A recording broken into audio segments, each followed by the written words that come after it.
श्री सच्चिदानंद सद्गुरु साईनाथ महाराज की जय।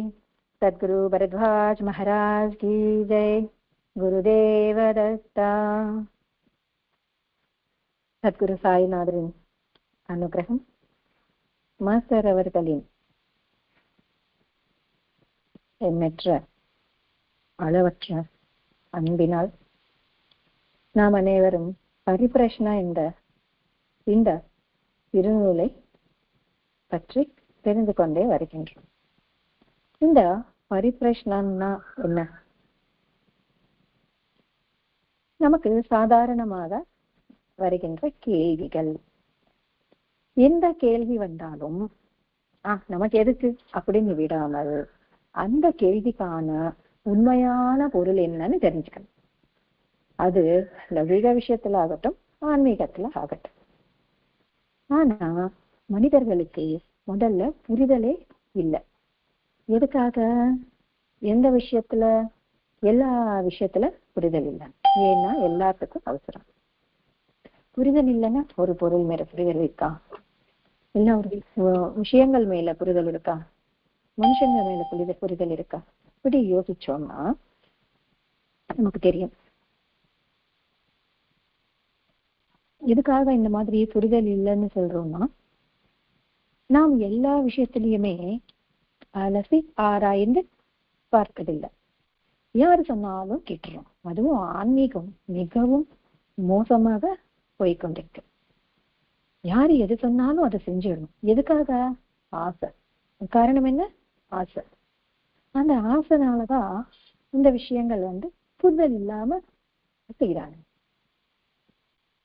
அப்படி இருக்கிறச்ச மாஸ்டர் அவர்கள் ஒவ்வொரு கேள்விக்கும், அது சமுதாயத்துக்கு சார்ந்த கேள்வியாகட்டும், ஆன்மீகத்துக்கு சேர்ந்த கேள்வியாகட்டும், சாஸ்திரத்துக்கு சேர்ந்த கேள்வியாகட்டும், எதுக்கு சார்ந்திருந்தாலும் அந்த கேள்விகளுக்கு அவர் மிகவும் மெதுவாக அற்புதமாக விளக்கங்களை கொடுத்திருக்கிறார். அந்த திருநூலை தான் நாம் சில வாரங்களாக பிரசங்கத்தில் சொல்லிக்கொண்டே வருகின்றோம். இன்றைய கேள்வி: நான் எவ்வளவு கஷ்டப்பட்டாலும் ஷிரடி சாய்நாதரின் தரிசனம் எனக்கு கிடைக்கவில்லை. அதுக்கான காரணம் என்ன? என்னுடைய கடமை என்ன அப்படின்னு ஒருத்தர் கேட்கிறார். யோசிச்சு பாருங்க. எவ்வளவு கஷ்டப்பட்டாலும் தரிசனம் கிடைக்கலன்னு சொல்றாங்க. கடவுள் காட்சி அளித்தா நமக்கு என்ன லாபம்? கேள்வி கேட்டுக்கிட்டா பதில் சொல்லிட்டு அப்புறமா கேட்கறது தொடங்குவோம். என்ன அப்படின்னா நமக்கு என்ன வரும் அப்படின்றது கேள்வி. ஜென்ரலா இந்த சினிமால எல்லாம் பார்த்தோம்னா ப்ரே பண்ண உடனே கடவுள் காட்சி கொடுத்துருவாரு. தோன்றி பேச ஆரம்பிச்சிடுவார். சரி, நமக்கு அவரு கண்ணு முன்னாடி நிற்கிறாரு அப்படின்னா அதெல்லாம் நமக்கு என்ன வரும்? ஓகேவா? பார்த்துக்கலாம். அது பாக்குறதுக்கு முன்னாடியே நாம் அனைவரும் கடவுள்கிட்ட பண்றது என்னன்னா, நான் இவ்வளோ பூஜை செய்யறேன், இவ்வளோ சேவை செய்யறேன், நல்ல காரியங்கள் நடக்கும் பொழுது நான் பங்கு பெறுறேன், இதெல்லாம் பண்றேன், ஏன் அவர் எனக்கு தரிசனம் கொடுத்தா என்ன குறைஞ்சு போவாரா? நான் என்ன இந்த பெரம்புரியா எழுதி கொடுத்த கேட்டேனா? ஒரு வாட்டி தரிசனம் கொடுத்தா என்ன அப்படின்றது அந்த யோசனை எனக்கு கூட இருந்தது. ஆனா கேட்டு தெரிஞ்சுக்கணும்ன்ற எண்ணம் இல்லை. இன்னைக்கு பாராயணம் பண்ணும்போது மாஸ்டர் இந்த கேள்வியை செலக்ட் பண்ணி அதுக்கு பதில் கொடுத்திருக்கிறார். இப்போ நாம் அவர் காட்சி கொடுக்கலன்னா உடனே புலம்ப ஆரம்பிச்சிடும்.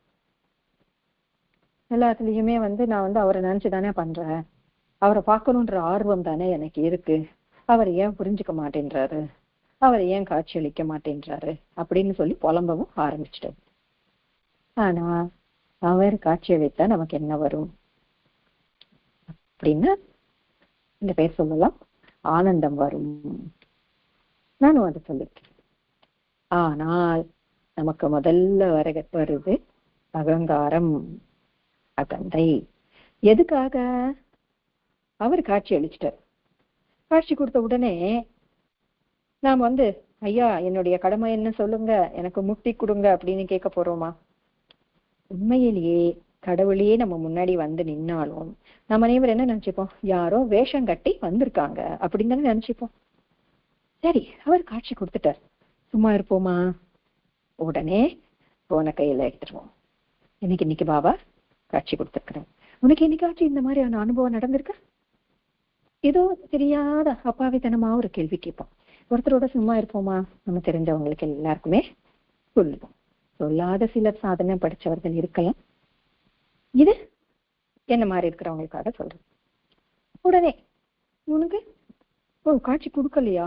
நான் எவ்வளவு கஷ்டப்பட்டேன்னு தெரியுமா, நான் இவ்வளவு செஞ்ச தெரியுமா, எத்தனை பூஜைகள் பண்ணேன்னு தெரியுமா, அதனாலதான் கடவுள் காட்சி கொடுத்தாரு, அவர் எல்லாருக்கும் எல்லாம் காட்சி கொடுத்துட மாட்டார் இப்படின்னு சொல்லி மத்தவங்கள மனசை துன்பப்படுத்துறதுதான் நம்மளுடைய வேலை. துன்பப்படுத்தலைனாலும் நான் என்ன, என்னுடைய எக்ஸ்பீரியன்ஸ் தானே சொன்னேன் அப்படின்னு சொல்லுவோம். சரி, அகங்காரம், எனக்கு மட்டும் கடவுள் தோன்றினார் என்ற அகங்காரம் நமக்கு அடிக்கடி வரும். அதனால என்ன உபயோகம், என்ன பயன் இருக்கு? இப்படி யோசிச்சா நமக்கு புரிதல் இல்லைன்னு சொன்னோம்ல. இதுக்கு சின்ன எக்ஸாம்பிள், நம்ம எல்லாருக்கும் இப்படி போய் சொல்லுவோமா அப்படின்றதுக்கு ஒரு எக்ஸாம்பிள். ஜஸ்ட் ஒரு போன், 50,000 ரூபாய் போன் இருக்கு என்கிட்ட இருக்கிறது, சாதாரண ஆண்ட்ராய்டு, 7,000 ரூபாய் இப்படியே வச்சுக்கலாம். அப்படி இருக்கிறச்ச இந்த 50,000 போன் நான் வாங்கினா அதனுடைய இருக்கிற அந்த ஆப்ஸ் எல்லாம் என்னால பயன்படுத்த முடியுமா, அதுக்கான அறிவு என்ன இருக்கா அப்படின்னு எல்லாம் யோசிக்க மாட்டேன். ஐயோ உங்ககிட்ட இல்லைன்னு சொல்லிட்டாலே, அதனால நான் வாங்கிதான் ஆகணும். சரி வாங்கு, ஆனா எப்படி பயன்படுத்தணும் தெரியுமா? தெரியாது. நிறைய விஷயங்கள் நாம இப்படித்தான் பண்ணிட்டே இருப்போம். என்னால முடியாதுன்னு சொல்லிட்டாங்களே, எனக்கு மட்டும் கிடைச்சதுன்னு சொல்லிட்டாங்களே, இப்படிதான் நாம் அனைவரும் யோசிப்போம். இங்க அவர் இல்லாதது இடம் எங்க? எதுக்காக புரிதல் இருக்க வேண்டும் புரிதல் இருக்க வேண்டும் என்று சொல்றோம்னா, அவர் இல்லாத இடம் இங்க.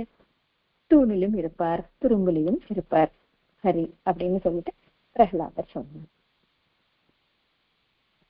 ஓகே, ஏதாவது ஒரு விஷயம் நமக்கு வேணுமா அப்படின்ற ஒரு கொஸ்டின் வேணும்னு வரும்போது, வேணுமா அப்படின்னு கொஸ்டின் பண்ணிக்கிட்டு நன்றாக யோசித்து புரிதலோட செயல்பட்டோம்னா அதனால லாபம் தான் கிடைக்கும்.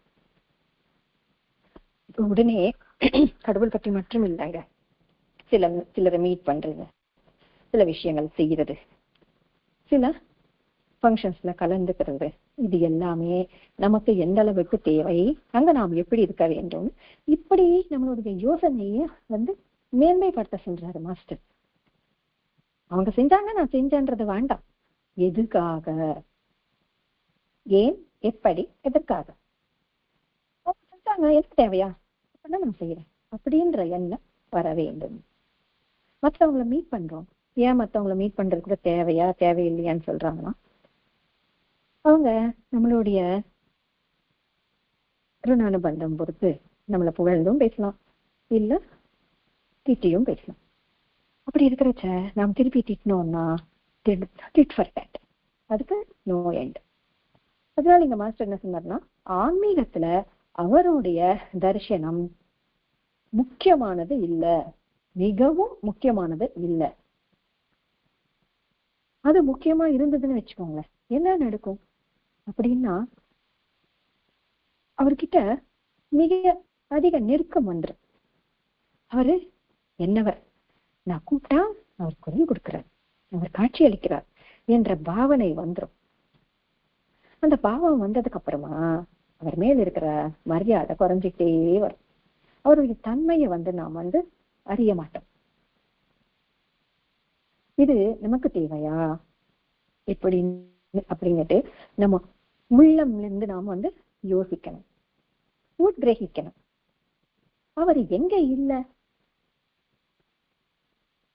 ஊடகலிகிட்டே பார்க்க முடிஞ்சால் எல்லா இடத்திலையும் அவர் இருக்கிறார், எல்லா இடத்துலயுமே அவர் நிறைஞ்சிருக்கிறார்.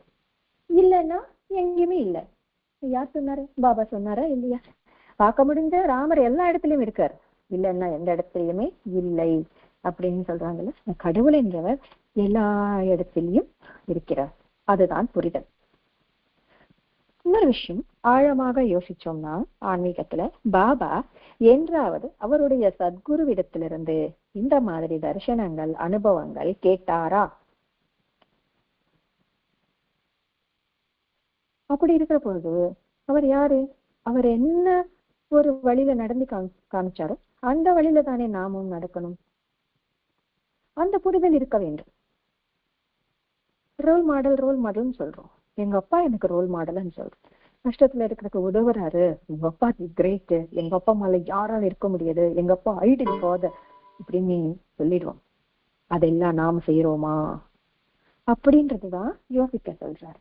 என்னைக்காச்சு ஒரு நாள் அந்த, அதாவது நாம் சம்பாதிக்க ஆரம்பிக்கதோ, நம்ம கிரகஸ்தனம் ஆரம்பிக்க பிறகோ அப்பாவும் கடைபிடித்த அந்த தர்மத்தை நான் கடைபிடித்தால் தானே அவர் ஐடியல் ஃபாதரை நான் ஏற்றுக்கொள்ற மாதிரி கணக்கு. அவ்விதமாக பாபா அவருடைய குரு கிட்ட இருந்து எந்த ஒரு தரிசனமும் அவருடைய அனுபவங்களும் கேட்கவே இல்லை. இந்த மாஸ்டர் என்ன சொல்றாருன்னா, நாம் வளர்றோம். அந்த வயது ஏறிக்கொண்டே போகும்போது நம்ம தேகமும் நம்ம கூட சேர்ந்து வளருது. அவ்விதமாக புரிதலும் வளர வேண்டும். எதுக்காக புரிதல்? அவங்க சொன்னாங்க நான் செஞ்சுட்டேன், ஏன்னா எனக்கு நம்பிக்கை அப்படின்னு சொல்றது கிடையாது. ஏன்னா இன்னொருத்தர் உன்னை கேள்வி கேட்கும் பொழுது அதுக்கு பதில் சொல்லணும் இல்ல. எங்க அம்மா சொன்னாங்கப்பா, நான் கேட்டேன், எனக்கு எதுவும் தேவையில்லை, எங்க அம்மா நல்லதுதான் சொல்லுவாங்க அப்படின்னு நான் சொல்லிடுறேன். ஓகே, குட், போயிட்டு இருக்கு. நாளைக்கு என் பொண்ணு கேட்கும் பொழுது சொல்றதுக்கு நான் ரெடியா இருக்கணும்ல. அப்ப அவ கேள்வி கேட்பாள்ல, என்னதான் நீ தெரிஞ்சுக்கிட்ட அப்படின்னா, நான் எங்க அம்மா சொன்னதை நான் ஃபாலோ பண்றேன், உங்க அம்மா அந்த காலத்து மனுஷி, அதனால மூடாச்சாரம் ஏதோ ஃபாலோ பண்ணிட்டு இருக்கோம், நான் ஃபாலோ பண்ண மாட்டேன், ப்ரூஃப் இருந்தா சொல் அப்படின்னு இந்த காலம் பசங்க எல்லாரும் கேட்கறாங்கல்ல. அதனால நம் வயதும் நம்மளுடைய உடலும் எப்படி வளர்ச்சி அடையிறதோ அவ்விதமாகவே நம்மளுடைய ஞானம் அறிவும் வளர்ச்சி அடைய வேண்டும். அதுல புரிதல் இருக்க வேண்டும். எதுக்காக சொல்றாங்க அப்படின்னா, நாம் என்ன ஜந்துக்களா? பிறந்தது, சாப்பிட்டது, வளர்ந்தது, செத்து போச்சு, எந்த ஒரு மாற்றம் இல்லை. ஆனா ஆன்மீகத்துல அந்த ஒரு புரிதல் இருக்க வேண்டும். சின்ன வயசுல எப்படி இருந்தோம்? அம்மா அப்பா எதை ட்ரெஸ் பண்ணாலும் பேசாம அதுவே போட்டுப்போம், கையை பிடிச்சி பின்னாடியே ஓடுவோம். இப்படிதானே இருந்தோம். இது பிடிக்கும் அது பிடிக்காது எதுவுமே சொல்ல மாட்டோம். ஆனா இப்போ அப்படி இருக்கிறோமா? நம்மளுடைய ட்ரெஸ்ஸிங் சென்ஸ் நமக்கு பிடிச்ச மாதிரி இருக்கா? சாப்பாடு நாளைக்கு என்ன வேணும்னு சொல்லிட்டு நம்ம பசங்க நம்மளுக்கு ஆர்டர் கொடுக்குறாங்களா? நாமளும் அங்க அம்மா அப்பா கிட்ட கேட்டிருப்போமா? அப்படி நம்ம தேகத்துக்கும் நமக்கும் தேவையான விஷயங்கள் எல்லாமே நாம் யோசிச்சு செஞ்சுக்கிறோம். ஆனா ஆன்மீகத்துல மட்டும் அவங்க சொன்னாங்க நான் செஞ்சுட்டேன்ற எண்ணம் எதுக்காக? இதை யோசிக்க சொல்றார் மாஸ்டர். எல்லாரும் கண்டவங்க எல்லாம் மகான்கள் அப்படின்னு சொல்லிடுறாங்க. ஆக்சுவலா அவர் ஒரு மகானா இல்லையான்னு தெரிஞ்சுக்கிறதுக்கு நமக்கு உண்மையான மகான் எப்படி இருப்பாருன்னு தெரியணும். சக்கரைனா வெள்ளையா இருக்கும் நான் தெரிஞ்சாதான் மத்தவங்க கேட்கும் பொழுது அங்க ஒரு பொருளை பார்த்த உடனே இது சக்கரைன்னு நான் ஐடென்டிஃபை பண்ண முடியும். ஒரு மகான் எப்படி இருக்காரோ தெரியாது. யூடியூப் ஆரம்பிச்சிடுறாங்க. அதுல அந்த யூடியூப்ல நன்மை எவ்வளவு இருக்கோ தீமை அதை விட ஜாஸ்தியா இருக்கு. நம்ம பாக்குறோம் நிறைய விஷயங்கள். இந்த சினிமா ஆக்டர்ஸை பத்தி ஒண்ணுமே இல்லாதது பெருசா போடுவாங்க. இந்த நடிகையும் இந்த நடிகரும் எங்கே சென்றார்கள் அப்படின்னால போதும், உடனே அதை நம்ம பாக்குறோமோ இல்லையோ எனக்கு கூட செஞ்சு எல்லாரும் பார்க்கணும்னு ஷேர் பண்ணிடுறோம். கடைசியில அவங்க கார் இறங்கி இளநீர் சாப்பிட்டு வந்தாங்க அப்படின்னு அதை முடிச்சிருக்கோம். எவ்வளோ டைம் வேஸ்ட். அவன் என்ன பண்ண நமக்கு என்ன அப்படின்ற புரிதல் வேண்டாமா? எல்லாரும் மனுஷங்க தானே. அவங்க எப்படி வளர்ச்சி அடைந்தாங்க? அட்லீஸ்ட் அந்த சினிமா ஃபீல்ட் இல்லாம இருந்தாலும் நாம் நம் இயல் வாழ்க்கையில வளர்ச்சி அடையலாம், ஆன்மீகத்துல வளர்ச்சி அடையலாம். எப்படி? யோசனை இருக்கணும். இப்போ அவர்கள் எல்லாமே என்ன பண்ணுவாங்க, அடுத்தடுத்து இன்னொரு லாங்குவேஜ்ல ஒரு படம் பாக்குறது, அந்த லாங்குவேஜ்ல அந்த ஹீரோ என்ன பண்ணாரோ அது இன்னும் மாடலைஸ் பண்ணி ஒர்க் அவுட் பண்றாங்களா? அதாவது அவங்களுக்கு பிடிச்ச விஷயத்த பத்தி ஒர்க் அவுட் பண்றாங்க. இப்ப ஒண்ணுமே இல்லை. இது லௌகிகமா பாக்குறோம். ஆன்மீகமா பார்க்கலாம். நடுராத்திரி 12 மணிக்கு கடவுள் முன்னாடி இந்த ஊதுவத்தி ஏத்தினீங்கன்னா இங்க நினைச்சதை உடனே நடக்கும் அப்படின்னு ஒண்ணு போட்டாங்கன்னா மக்கள் எத்தனை பேருக்கு ஷேர் பண்ணுவாங்க. எப்படிங்க நாம ஒரு காரியம் நடக்கணும்னா நாம என்ன முயற்சி எடுக்கணுமோ அது எடுக்காம இது நடந்துடணும் அப்படின்னு சொல்லிட்டு நான் ஊதுவத்தி ஏத்திட்டு அவர் பண்ணிடுவாரா? இந்த புரிதல் வேண்டாமா? எதை பார்த்தாலும் அது செய்யறது. மண்டையில தேங்காய் உடைச்சா ரத்தம் வரலன்னா நீ குத்தம் செய்யல, ரத்தம் வந்துச்சுன்னா நீ குத்தம் செஞ்ச. சரி, ஓகே, உடைச்சிட்டாங்க, ரத்தம் வந்துச்சு, அதுக்கு அடுத்தது அவன் என்ன சொல்ல போறாங்க? இது யோசிக்கிறோமா இல்லையா? தெய்வ குத்தம் ஆயிட்டு போச்சு, நீ கருப்பு சமைக்கு இது வாங்கிட்டா, நீ எல்லம்மனுக்கு அது வாங்கிட்டா, இதை வாங்கிட்டா, வாங்கி கொடுத்தா கடவுளும் ஓகே சொல்லிடுவாரா? இதெல்லாம் தெரிஞ்சுக்கிறதுக்காக நாம் அனைவரும் நல்ல நூல்களை படிக்கணும். எண்ணற்ற நூல்கள் இருக்கு, ஆனா படிக்கிறதுக்கு தான் ஆள் இல்லை. என் வீட்லயே நான் தூசி தட்டி தான் வச்சிருக்கேன். எதுக்காக? ஏன் பகவத்கீதை 13 வயசுக்குள்ள எல்லாருக்கும் நல்லா தெரியணும். அதோட மீனிங், ஸ்லோகம் இல்லைங்க, ஸ்லோகம் நிறைய பசங்க ஒப்படைச்சிட்டாங்க, ஸ்லோகம் இல்லை, மீனிங் தெரிஞ்சுக்கிட்டா அவனுடைய வாழ்க்கை எப்படி நடத்தணும்ன்ற புரிதல் அவனுக்கு வரும். நான் இன்னும் முதல் ஸ்லோகத்துக்கு பொருள் கூட படிக்கல. இதுதான் நம்மளுடைய புரிதல். ஆழ்வார்களின் சரித்திரம் படிச்சா அவங்க அப்படியே கட்ட, அதாவது பெருமாள் கோயில்ல ஆழ்வார்கள் கண்டிப்பா இருப்பாங்க. அந்த கோயில்ல அவங்க இடம் பெறதுக்கு அவங்க எவ்வளவு சாதனை செஞ்சாங்க, எத்தனை கஷ்டங்களை எதிர்கொண்டாங்க. இப்போ உடனே நம்ம வந்து இவ்வளவு கஷ்டம் நம்மளால பாட முடியாதுப்பா, ஏதோ வந்தோமா இருக்கிற இடம் தெரியாம இருந்துட்டு போயிடலாம் அப்படின்னு சொல்லுவோம். எத்தனை வாட்டி பிறப்பு இறப்பு பிறப்பு இறப்பு, என்னைக்காச்சும் ஒரு நாள் போக வேண்டியது தானே. இந்த புரிதல் நமக்கு வரணும். நாம் வந்து எதுல புரிதல் தேவையோ அதை வந்து நெக்லெக்ட் பண்றோம். யார் சொன்னாலும் இவங்க என் ஃப்ரெண்ட்ஸா, அவங்க சொன்னது கரெக்டா இருக்கும், அவங்க சொன்னது கரெக்டா இருக்கும், அவங்க அனுப்பிச்ச லிங்க் கரெக்டா இருக்குமா, இதுதானே யோசிக்கணும். ஒரு டிவி வாங்கணும்னா, அந்த எல்இடி டிவி பெருசா வாங்கணும்னா நம்ம வந்து சும்மா போய் வாங்கிடுறோமா? யாரு வாங்கியிருக்காங்க, அது எத்தனை வருஷம் வருது, எத்தனை அடி வீட்டுக்கு எத்தனை அடி டிவி வாங்கணும், எத்தனை இன்ச்சஸ் டிவி வாங்கணும், எந்த கடையில அது சீப்பா இருக்கு, 10 கடை ஏறி இறங்கி பண்றோம்ல.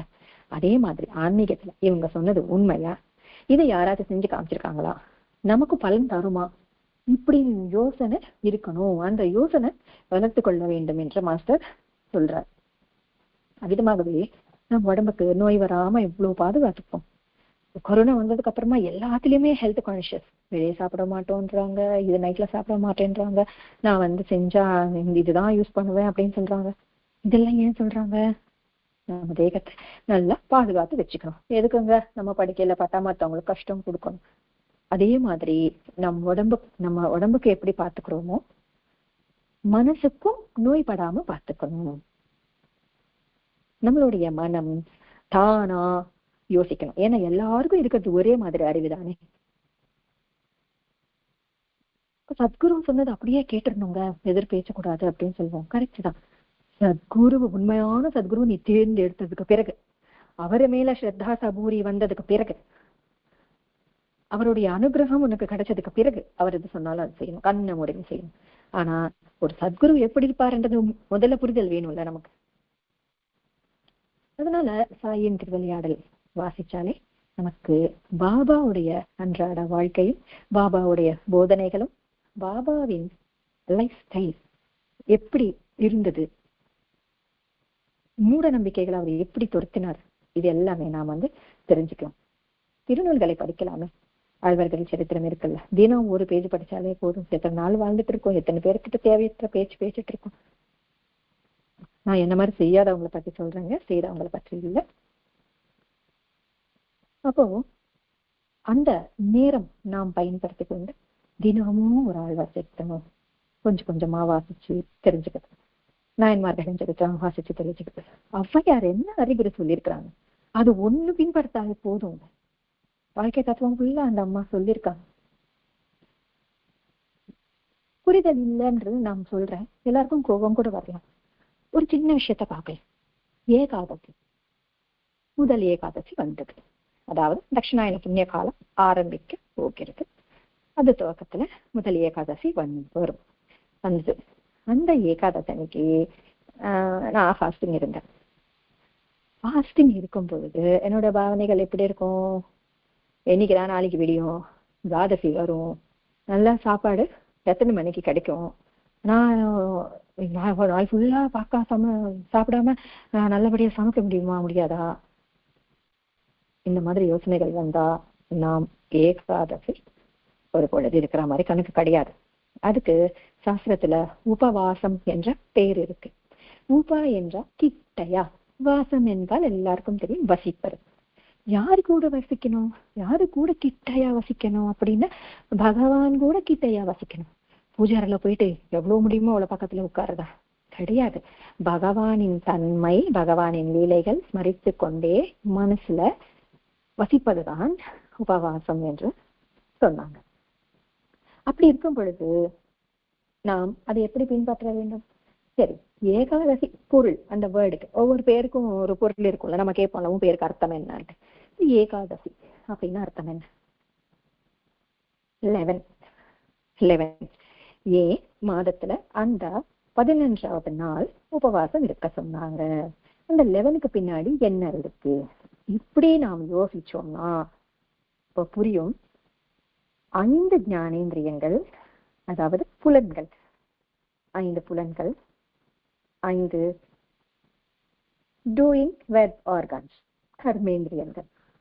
இது நம் மனசு எப்பவுமே இருக்க வேண்டும். இந்த ரெண்டும் சேர்த்தா 10 நம் மனம். அதாவது ஒரு வேலையை செய்யறோம்னா நம் மனசுல நாம் ஆத்ம விமர்சா பண்ண வேண்டும்.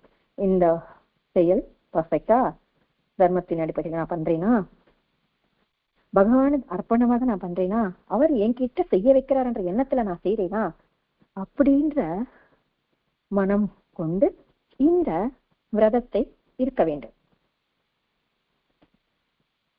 எது வேணாலும் எதுக்கு வந்தது, எப்படி வந்தது, இது எப்படி செய்யணும்ன்றது தெரிஞ்சுக்கணுமா இல்லையா? நான் ஏகாதசி விரதம் இருக்கிறேன்னு சொல்லிட்டு அடுத்த நாள் ஃபுல் மெனு கொடுத்துருவேன். அதாவது பொருள் வாங்கி வச்சுப்பேன் வீட்டுல. ஏன் ஒரு நாள் சாப்பிட விட்டாலே அடுத்த நாள் சுவை தேடுது நாக்கு. ஆழ்ந்த தூக்கத்துல இருக்கும் பொழுது நமக்கு ஏதாவது ஒரு சத்தம் வந்தா தெரியுமா? அவ்விதமாக இந்த 5 புலன்களை 5 டூயிங் வெர்ப் ஆர்கான்ஸை கடவுள் மேல விழித்து அந்த மனம் எந்நேரம் அவருடைய தன்மையை உத்கிரகித்து கொண்டும் பொழுது நமக்கு எந்த மாதிரி யோசனைகள் வருமா? உடனே யார் வந்தாலும் நான் ஏகாதசி விரதத்துல இருக்கேங்க, நான் ஏகாதசி விரதத்துல இருக்கேங்க. எதுக்கு அந்த பெருமை? தெரிய வேண்டியது யாருக்கு? கடவுளுக்கு மட்டும். இந்த ஏகாதசி விரதம் பண்ண கூடாது நான் சொல்லல. உடல் நலம் நல்லா இருக்கும் பொழுது பண்ணாம இருப்பது நல்லது. ஏன்னா அடுத்த நாள் எது கடகடன்னுட்டு சமைச்சு சாப்பிட்டு ஐயோ நேற்றுக்கு நான் ஃபுல்லா சாப்பிடல, எனக்கு ரொம்ப டயர்டா இருக்கு, நான் படுத்து தூங்க. அன்னைக்கான வேலைகள் மாமனாருக்கு, மாமியாருக்கு, கணவருக்கு, பசங்களுக்கு அந்த டியூட்டிகள் எல்லாம் அடிபடுமா இல்லையா? டயபெட்டிஸ் பேஷண்ட் விரதம் இருந்து கீழே விழுந்துட்டு வீட்டுல யாருமே இல்லைன்னும் போது மற்றவங்களுக்கு யார் மேல கோபம் வரும்? முதல்ல கடவுள் மேல கோபம் வரும். ஏன் இவர் இதெல்லாம் சொல்லியிருக்கிறாரு? அவர் சொன்னார், எப்படி செய்ய வேண்டுமோ சொன்னாரு, யார் செய்ய வேண்டும்னு சொன்னார். அந்த புரிதல் இல்லாம நான் செய்யும் பொழுது என்ன வரும்னா நம்மள ஏமாத்துக்கிற மாதிரி கணக்கு. ஏன்னா நான் உண்மையான விரதம் இல்லை, ஆனா இருக்கிறேன் நான் நினைச்சிட்டு இருக்கேன். ஆக்சுவலா இந்த ஒரு பொழுது எதுக்காக? உடல் நலத்திற்காக.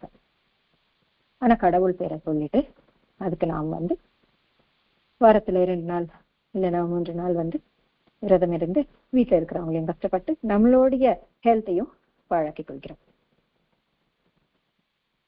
இது எல்லாமே நம்ம ஞாபகம் வச்சுக்கணுமா இல்லையா? சரி, நம்ம ஒரு செயல் செய்யறோம் அப்படின்னா அதுக்கு என்ன வேணும்? ருணானுபந்தம் எல்லாத்துக்குமே காரணம்.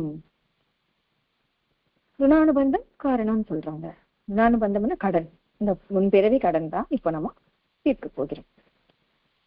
ஒவ்வொரு விஷயத்திலையும் அதுதான். தாய், தந்தை, சுற்றம், நட்பு, இவங்க எல்லாரையும் நம்ம எப்படி மரியாதையாக நடத்தணும், புதுசா ஒரு பந்தங்களை எப்படி சேர்த்துக்காம இருக்கணும், இந்த நல்ல யோசனையோட நாம் பயணித்தோம்னா புது பந்தங்கள் சேராது. எதுக்காக சொல்றாங்க? இப்போ ருணானு பந்தம் அப்படின்னு சொல்றாங்க.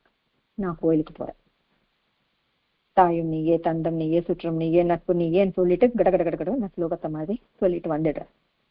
வீட்டுக்கு வந்ததுக்கு அப்புறம் அம்மா ஏதாவது வேலை செஞ்சா சொன்னாங்கன்னா வல்லுன்னு விழுவேன். எப்ப பார்த்தாலும் எனக்குதாம்மா வேலை சொல்லுங்க, ஏன் அவன் கிடக்குறான்ல அவனுக்கு சொல்ல வேண்டியதானே எப்படின்னு சொல்லுவேன். அப்ப அங்க போயிட்டு என் தாயில நீ இருக்கேன்னு சொல்றது கோயில்ல, வீட்டுக்கு வந்து இப்படி திட்டினா அதுக்கு பலன் உண்டா? நாம் ஒரு வேலை செய்யறோம்னா அந்த வேலை எப்படி செய்யணும்ன்றது இருக்கு. தாயிடம் எப்படி இருக்கணும், தந்தையிடம் எப்படி இருக்கணும், சகோதர சகோதரியிடம் எப்படி இருக்கணும், இது எல்லாமே நம்ம அன்றாட கடமைகள். சரி, பந்தங்களை கண்டினியூ பண்ணக்கூடாதுன்னு சொல்றீங்களே, அது எப்படி அப்படின்னா தேவையில்லாத ஆட்களை சந்திப்பது. சரி, ஒருவேளை சந்திச்சாங்க, நம்மளை திட்டினாங்கன்னு வச்சுக்கலாம், ஓகே, முன்பெரிய கடன் திட்டாங்க அவ்வளவுதான். நான் அவன் எதுவுமே சொல்லாம இருந்தா இந்த பந்தம் தொடராது. திருப்பி நான் திட்டி, அவன் முன்பிறையில ஒரு வார்த்தை நம்ம திட்டிருப்போம், அவன் இப்ப வந்து ஒரு வார்த்தை திட்டுறான், நான் இப்ப 4 வார்த்தை திட்டுறேன்னா திருப்பி நான் வந்து அந்த 4 வார்த்தையும் வாங்கிக்கிறேன். அது எதுக்கு? எல்லாமே பகவானுடைய பிரசாதம் என்ற எண்ணம் இருந்ததுன்னா புதிய புதிய பந்தங்கள் இருக்காது. அந்த பந்தங்கள் இருக்கிற பந்தங்களை எப்படி பார்த்துக்கணும் அப்படின்னா, இப்ப இருக்கிறது எல்லாமே சொந்த பந்தங்கள், இரத்த சம்பந்தம், மாமியார் வீட்டு பக்கம், இந்த மாதிரி பந்தங்கள் நம்ம கூட இருக்கு. நாம் அனைவரும் அந்த பந்தங்களை வந்து கடவுள் இவங்களுக்கு இந்த சேவை செய்ய சொல்லி என்ன அனுப்பிச்சிருக்கிறாரு அப்படின்னு நினைச்சுக்கணும். என்னையே அமைச்சிருக்கிறாரு, இந்த வீட்டுல நான் தான் கஷ்டப்படணும் இந்த அப்படின்னு சொல்லி நினைச்சுப்போம். அந்த வீட்டுக்கு ஏத்தவன் நீ, அதனால உன் அமைச்சிருக்கிறாரு. நான் எங்க போய் பிறந்தனே அப்படின்னு சொல்றோம். அந்த வீட்டுக்கு ஏத்தவன் நீ செஞ்ச கர்மாவின் மூலமாக அங்க நீ பிறந்த. அம்மா அப்பா காரணம் இல்லை. அப்போ நம்ம தான் காரணம் இருக்கும்போது நம்ம யாரை திட்டணும்? நாம் வந்து நம்மளையே திட்டிக்கணுமே தவிர மற்றவங்கள திட்டக்கூடாது. இது புரிதல் இருக்கணும். இந்த பந்தங்கள் எல்லாமே கடவுள் என்கிட்ட செய்ய வைக்கிறாரு, இவங்களுக்கு சேவை என்கிட்ட செய்ய வைக்கிறாரு நினைச்சும் பொழுது அந்த பந்தம் கொஞ்சம் கொஞ்சமா மாறி எல்லாரும் குருஸ்வரூபமா பார்த்தா குருபந்தமாக திகழும். எல்லா இடத்துலயும் நிறைஞ்சிருக்கிற அந்த சைதன்யம், அந்த கடவுள் தான் என்கிட்ட செய்தாருன்னா அது ஆத்ம பந்தமாக மாறும். அவங்கள நம்ம அப்படியே நடத்துவோம். சரி, புது பந்தங்கள் இல்லாம வாழ சொல்றீங்களா, அது எப்படி சாத்தியம்? சாத்தியம். யாரிடம் பேசினாலும் கடவுள் என்ன பேச வைக்கிறார், அவ்வளவுதான். அந்த ஒரு விஷயம் ஞாபகம் இருந்தாலே நமக்கு புது பந்தங்கள் வந்து சுற்றி கொள்ளாது. இப்போ மாஸ்டர் வந்து 4 விஷயங்கள் சொல்லியிருக்கிறார். பகவானை எதனால காட்சி கொடுக்கணும்னு சொல்லிட்டு கேட்கிறோம், அது மேல் உனக்கு புரிதல் இருக்கா? அந்த காட்சியால உனக்கு என்ன வரும், இதை யோசிக்க சொன்னார். அப்புறமா உன் தேகம் இடத்தில் நீ எப்படி அந்த உன்னுடைய ஹெல்த் நீ எவ்வளவு பத்திரமா பார்த்துப்பையோ, உன்னுடைய மனதுக்கான தேவையான அந்த ஹெல்த்தையும் பத்திரமா பார்த்துக்கோ. அதாவது அதுலயும் தீய எண்ணங்கள், தேவையற்ற பேச்சுக்கள், மூட நம்பிக்கைகள் இது இல்லாம பத்திரமா பார்த்துப்போன்னு சொல்றாங்க. இதெல்லாம் தெரிஞ்சுக்கிறதுக்கு நாம என்ன பண்ணோம்? திருநூல்களை வாசிக்க வேண்டும் என்று சொல்றார். ஒரு நல்ல நூல் நம்ம வாழ்க்கையே மாத்திருங்க. அது மனசு வச்சு படிச்சு அதுல இருக்கிறது நாம வந்து இம்ப்ளிமெண்ட் பண்ண ஆரம்பிச்சோம்னா அது நம்ம வாழ்க்கையே மாத்திடும். நிறைய விஷயங்கள் நடந்திருக்கு. எவ்வளவோ கஷ்டத்துல இருப்பாங்க, சாயின் திருவிளையாடல் கொடுத்து 9 times பாராயணம் பண்ண சொன்னா 3வது பாராயணத்துக்கு இருக்கிற கஷ்டம் எல்லாம் போயிடும். கண்ணால பார்த்த விஷயங்கள் இது சொன்னாங்க. இப்போ சாயின் திருவிளையாடல் தான் படிக்கணுமான்ற கேள்வி வரும். இல்ல, ஆழ்வார்கள் சரித்திரம் படிங்க, நாயன்மார்கள் சரித்திரம் படிங்க, திரு அப்துல் கலாம் ஐயா சரித்திரம் படிங்க. மனிதன் வந்து மகான்களிடம் நன்றியோட இருப்பதில்லை. எதுக்காகனா அவர்கள் எவ்வளவு செய்யறாங்க. அந்த மகான்கள்ல யாருக்காக இதெல்லாம் செஞ்சு உலகத்துக்கு எடுத்துக்காட்டாக இருந்தார்? வேலைக்கிழமை தான் நம்ம பார்த்தோம். ஆழ்வார்கள்னா எப்படி? ஆழ்பவர்கள் கடவுளையே, கடவுளுடைய சைதன்யம் உலகெங்கும் இருக்குன்னுட்டு எல்லாருக்கும் எடுத்துக்காட்டு கடவுளையும் காப்பாத்தினால நம்மளையும் அந்த அளவுக்கு ஆழமா கூட்டிட்டு போயிட்டு அவங்க அனுபவிச்ச அந்த ஆனந்தத்தை நம்மளிடமும் அனுபவிக்க செய்யறதுனால அவர்கள் ஆழ்வார்கள் ஆனார்கள். எல்லாருடைய சரித்திரம் படிக்கணும். எல்லாருக்கும் நன்றியோட வாழணும். இன்னைக்கு திரு அப்துல் கலாம் ஐயா நினைவு நாள். எத்தனை பேரு நம்ம அவருக்கு நினைச்ச ஒரு நன்றி சொல்லியிருப்போம். என்ன சம்பந்தம்னா, அவரு கண்டுபிடிப்பினால, அவரின் சமூக சேவையால எத்தனை மக்கள் பயனடைந்திருக்காங்க. அதுல நாமும் இருப்போம் இல்லையா? இதுதான் திருநூல்களை படிக்கும் பொழுது நமக்கு வரும். சரி, புதிய பந்தங்கள் எப்படி வரும் அப்படின்னா, யோசனை இல்லாத நேரத்துல, அதாவது நன்றான பயனுள்ளதான திங்கிங் இல்லாத பொழுது செய்யக்கூடிய வரக்கூடிய எண்ணங்கள் தான் புதிய பந்தங்களுக்கு காரணமாக திகழ்கிறது என்று சொல்றாங்க. எல்லாமே ருணான பந்தம், கடன். அந்த கடனான பந்தத்தினால இதெல்லாம் நடக்குது. அப்படி நம்ம பார்த்துக்கணும். இது ஒரு சின்ன எக்ஸாம்பிள் பார்த்தோம்னா, நம்ம ட்ரெயின்ல போயிட்டு இருப்போம். அங்க ஒரு பிச்சைக்காரரோ இல்ல ஒரு திருநங்கையோ யாரோ ஒருத்தவங்க வருவாங்கன்னு வச்சுக்க. எல்லார்கிட்டையும் பைசா கேட்பாங்க. ஒருவேளை நம்ம கிட்ட கேட்கலன்னா நம்ம என்னைக்காச்சும் யோசிச்சிருப்போமா? ஏன் அவங்க நம்மளை பார்த்து கை நீட்டல அப்படின்னு யோசிச்சிருப்போமா? ருணானுபந்தம் இருந்தா கேட்டு வாங்கிப்பாங்க, இல்லைன்னா நம்ம கிட்ட கேட்காமலேயே போயிருப்பாங்க. இது எல்லாமே நாம் கொஞ்சம் ஃபாலோ பண்ணோம்னா அந்த சின்ன சின்ன விஷயங்கள் நமக்கு தெரியும். அவ்விதமாகவே நான் ஒரு விஷயத்த பண்ணேன். பஸ்ல போயிட்டு இருக்கேன். இப்போ ஹைவேஸ் எல்லாம் இப்பதானே கொஞ்சம் நல்லா வந்தது. படிக்கும் போது அந்த அளவுக்கு ஹைவேஸ் நல்லா இல்லை. அப்படி அந்த ரோடெல்லாம் கொஞ்சம் மேடு பள்ளமா இருக்கும். என்னுடைய பெட்டி எனக்கு நேரா வச்சுக்கிட்டா இந்த மேடு பள்ளத்துல வண்டி விடும்போது ஏன் தலையில விழுந்துரும் அப்படின்னு நினைச்சு பக்கத்து சீட்டுக்கு நேரா வச்சுட்டேன். அதே மாதிரி ஒரு மேடு பள்ளத்துல பஸ் போச்சு. அந்த பெட்டி பக்கத்துல இருக்கிறவங்க தலையில விழுந்துச்சு. கரெக்டா ஒரு வாரம் கூட ஆகல. நான் எந்த பெட்டியும் இல்லாம பஸ்ல போயிட்டு இருக்கும் பொழுது மத்தவங்களுடைய பெட்டி என் தலையில விழுந்தது. இது எதுவோ எனக்கு விழுவன்னு தெரியும், அதனால நான் வச்சு அது இங்கே வச்சிருந்தா என் பெட்டியே விழுந்திருக்கும்ல.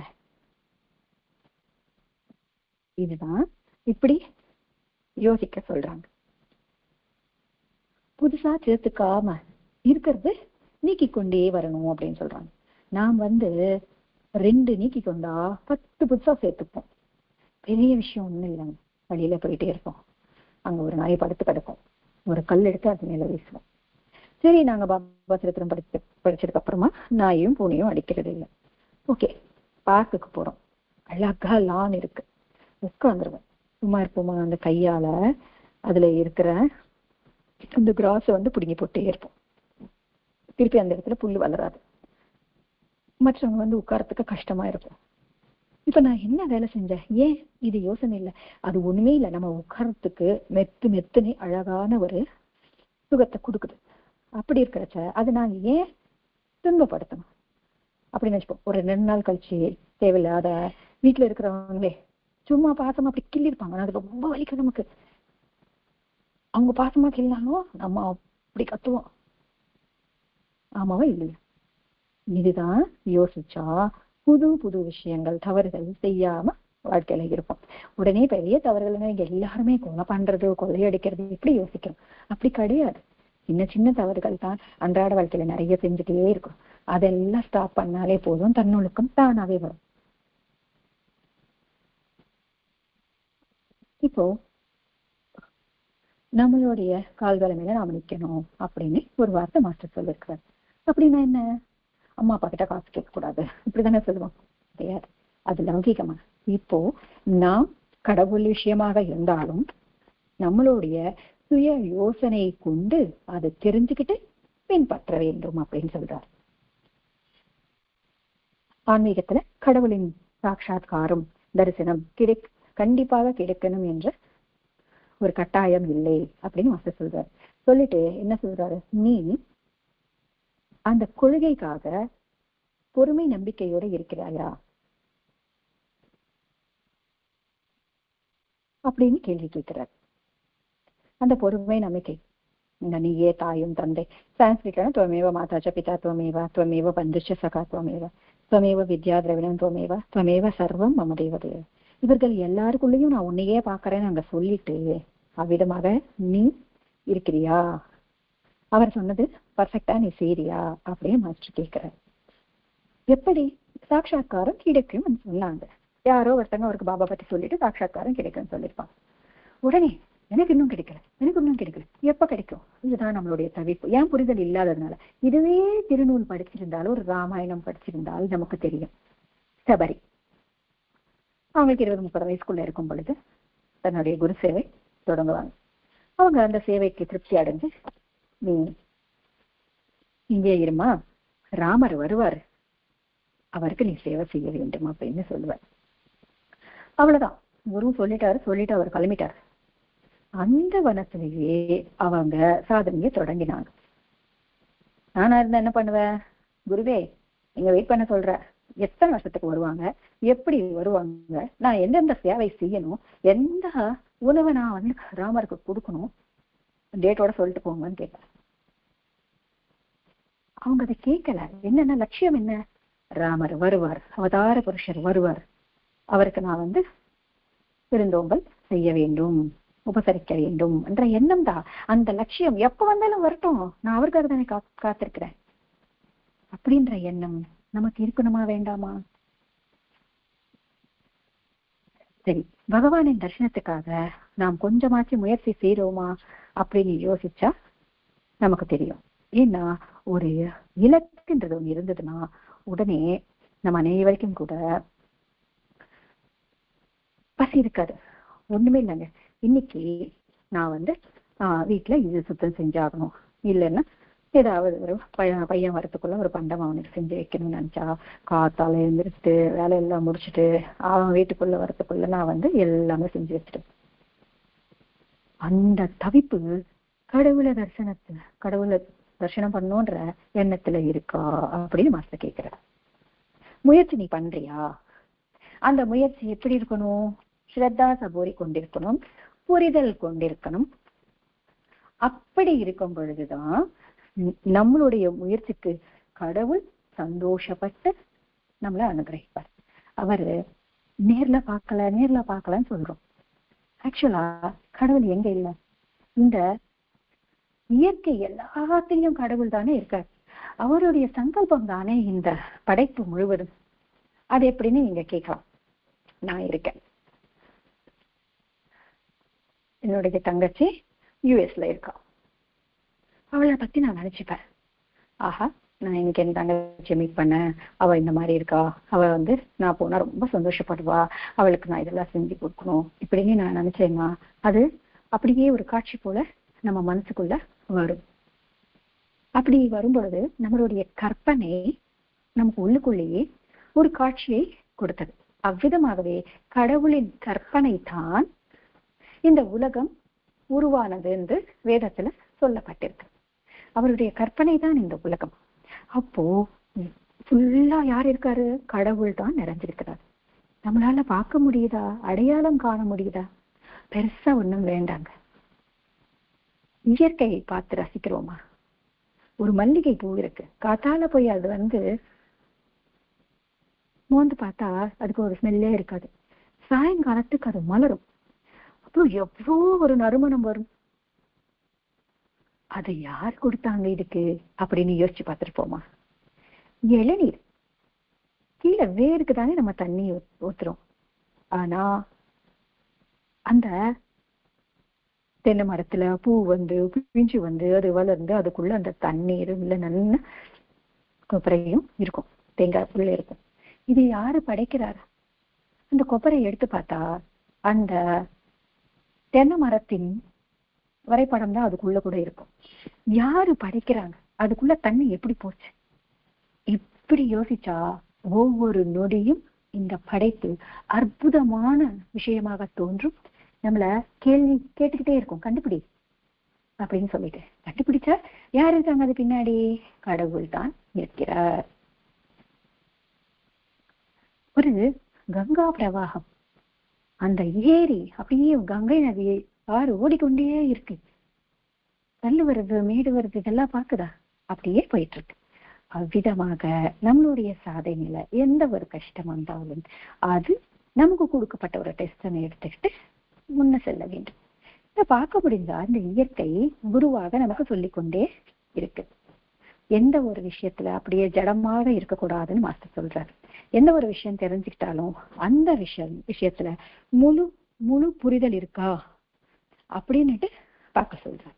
அவ்விதமாக செய்யும் பொழுது நாம் கேட்காமலேயே அவரின் தரிசனம் நமக்கு கிடைக்கும். இயற்கையில எதை பார்த்தாலும் அவருடைய ரூபமாகவே தெரியும். இதுதான் இன்னைக்கு பரத்வாஜ மாஸ்டர் நமக்கு சொல்லிக் கொடுத்த விளக்கங்கள், சொல்லிக் கொடுத்த புதிய விஷயங்கள். கடவுளுடைய சாட்சா்காரம் நமக்கு தேவையா, எதற்காக என்று யோசிக்க சொல்றார். நீ உடல் மேல எப்படி அக்கறை கொண்டிருக்கிறாயோ உன்னுடைய யோசனைகள் பற்றி அப்படியே அக்கறை கொண்டிரு அப்படின்னு சொல்றாங்க. திருநூல்களை வாசிக்க வேண்டும் என்று சொல்றாங்க. மகான்கள் சொன்ன மாதிரி நடக்கணும் என்று சொல்றாங்க. புதிதாக பந்தங்கள் தேவையில்லை என்று சொல்றாங்க. இது நம்ம வாழ்க்கையில இம்ப்ளிமெண்ட் பண்ணா அவருடைய தரிசனம் கேட்காமலேயே கிடைக்கும்.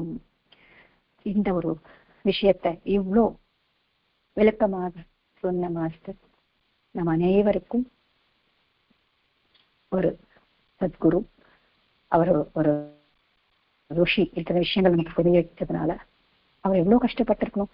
இந்த விளக்கம் ஒருத்தருக்கு லெட்டராக எழுதணும்னா இப்ப போன் இருக்கு, வாய்ஸ் ட்ராப்பிங் இருக்கு, இல்லைன்னா வாய்ஸ் மெசேஜ் வச்சிடலாம். ஆனா லெட்டர்ஸ் அவர்கள் வெளியே லெட்டர் வாங்கி அந்த கொஸ்டின்ஸ் எல்லாம் செலக்ட் பண்ணி அதுக்கு ஆன்சர் எழுதி அட்ரஸ் எழுதி போஸ்ட் பண்ணி எதுக்கு, யாருக்காக அவர் அதெல்லாம் செய்யறாரு அப்படின்னு யோசிச்சு பார்த்தோம்னா எல்லாமே நமக்காக. தியாகனைக அமிர்தத்துவ மானசூகு, அமிர்தத்துவம் அப்படின்றது தியாகத்தினால் தான் வரும் என்று சொல்லி கொடுத்தார். அந்த தந்தை என்று நம் தீர்த்து கொண்டே 10 பேருக்கு சசங்கத்தை பற்றி தெரிவித்துக் கொண்டே நம் வாழ்க்கையை துவங்குவோம்.